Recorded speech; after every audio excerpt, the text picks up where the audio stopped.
अयोध्या का विमानतल का लोकार्पण प्रधानमंत्री नरेंद्र मोदी जी के कर कमलों के द्वारा कल होने जा रहा है। ये केवल अयोध्या के लिए एक महत्वपूर्ण तिथि नहीं है, केवल उत्तर प्रदेश के लिए महत्वपूर्ण तिथि नहीं है, केवल संपूर्ण भारतवर्ष के लिए महत्वपूर्ण तिथि नहीं है, लेकिन ये अतिशयोक्ति नहीं होगी अगर मैं कहूं कि संपूर्ण विश्व के लिए एक महत्वपूर्ण तिथि है। भगवान पुरुषोत्तम राम की जन्मभूमि में आवागमन की सुविधा उपलब्ध हो पाए, ये हम सब लोगों की एक जिज्ञासा थी। प्रधानमंत्री जी का एक स्वयं का एक संकल्प था कि अति आधुनिक एयरपोर्ट, रेलवे स्टेशन, सभी आवागमन की सुविधा अयोध्या में पर्याप्त मात्रा में स्थापित होनी चाहिए। जब आप कल उपस्थित होंगे तो आप स्वयं देखेंगे कि जहां एयरपोर्ट के अंदर, विमानतल के अंदर अति आधुनिक व्यवस्था उपलब्ध है, वहीं उस विमानतल का संपूर्ण आकार पुरानी वास्तुकला, पुरानी मंदिर की संस्कृति, मंदिर का आर्किटेक्चर के आधार पर पूर्ण रूप से किया गया है। अंदर के द्वार में और संपूर्ण अंदरूनी क्षेत्र में मर्यादा पुरुषोत्तम भगवान श्री राम की पूर्ण जीवन की अलग अलग शैलियां,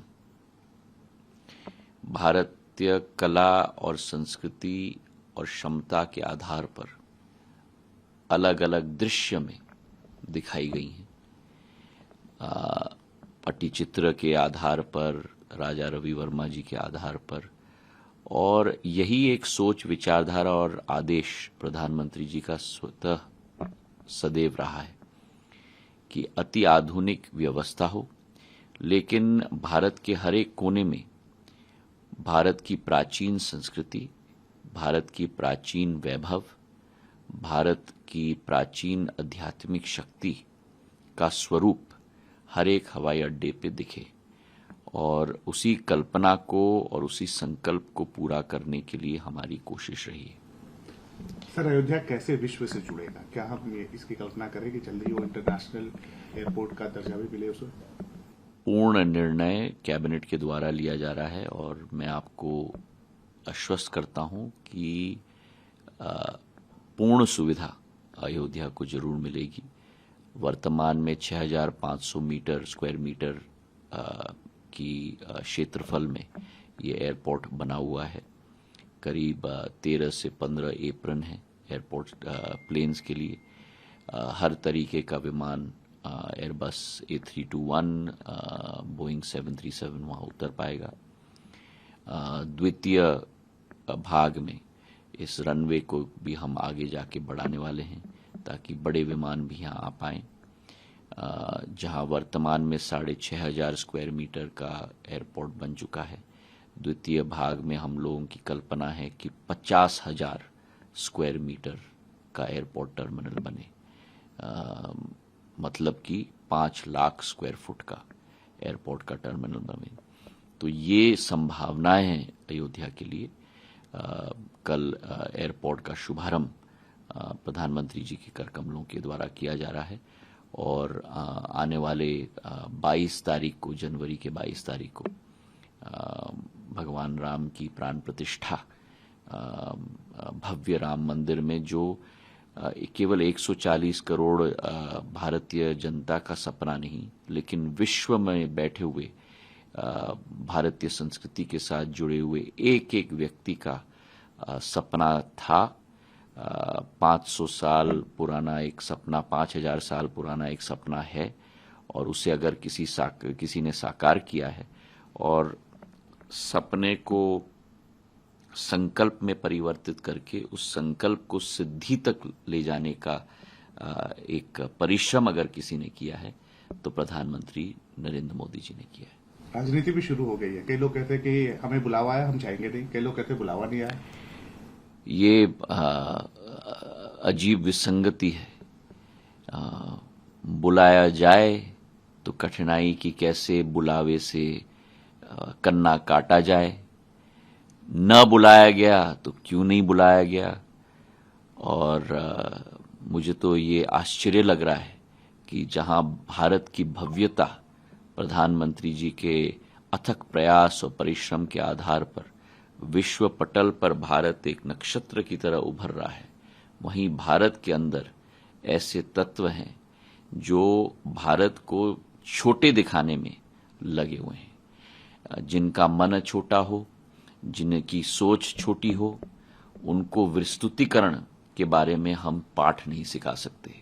लेकिन शायद आने वाले दिनों में, अप्रैल और मई के माह में, देश की जनता विस्तृतीकरण की पाठ उन्हें सिखा देगी। सीताराम जी ने भी बोला है। मुझे तो आश्चर्य है, क्योंकि जिनके नाम में ही, और प्रफुल्लता से मैं कहता हूं, जिनके नाम में ही सीता जी का नाम रखा गया हो और भगवान राम जी का नाम रखा गया हो, वो स्वयं उपस्थित न हो, तो इससे बड़ा दुर्भाग्य की बात नहीं हो सकती। 24 में क्या आपको लगता है, ऐसे जैसे संसदीय क्षेत्र रहा है प्रधानमंत्री जी का उत्तर प्रदेश, 24 में क्या पूरी तैयारी हो गई है?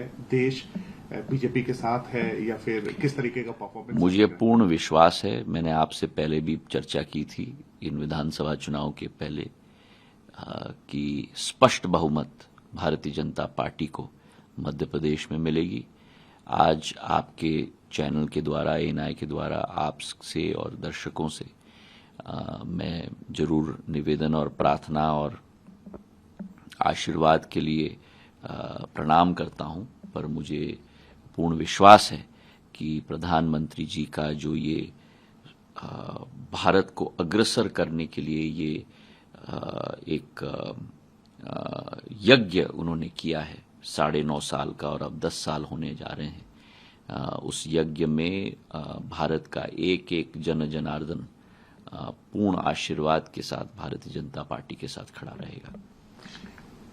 सर, सवाल यह है कि पिछले कई वर्षों में एयरपोर्ट्स जिस स्थिति से गुजरा और 10 सालों में जो आपने संख्या बढ़ाया, उत्तर प्रदेश में ही बड़े एयरपोर्ट्स आ रहे हैं, जेवर हैं, अयोध्या है, वजह क्या मानते हैं और आगे का लक्ष्य क्या है आपका? वजह एक ही है, और वो है प्रधानमंत्री जी का संकल्प, प्रधानमंत्री जी का स्पष्ट सोच है, विचारधारा है, संकल्प है और क्रियान्वयन की शक्ति है कि भारत जिस मोड़ पर 2014 पे था, भारत को विश्व गुरु के रूप में हमें स्थापित करना है। और जब तक भारत को विश्व गुरु तक हम स्थापित न करें, तब तक न थकना है, न रुकना है, न सोना है। परिश्रम ही परिश्रम और मेहनत हर एक देशवासी को करना है।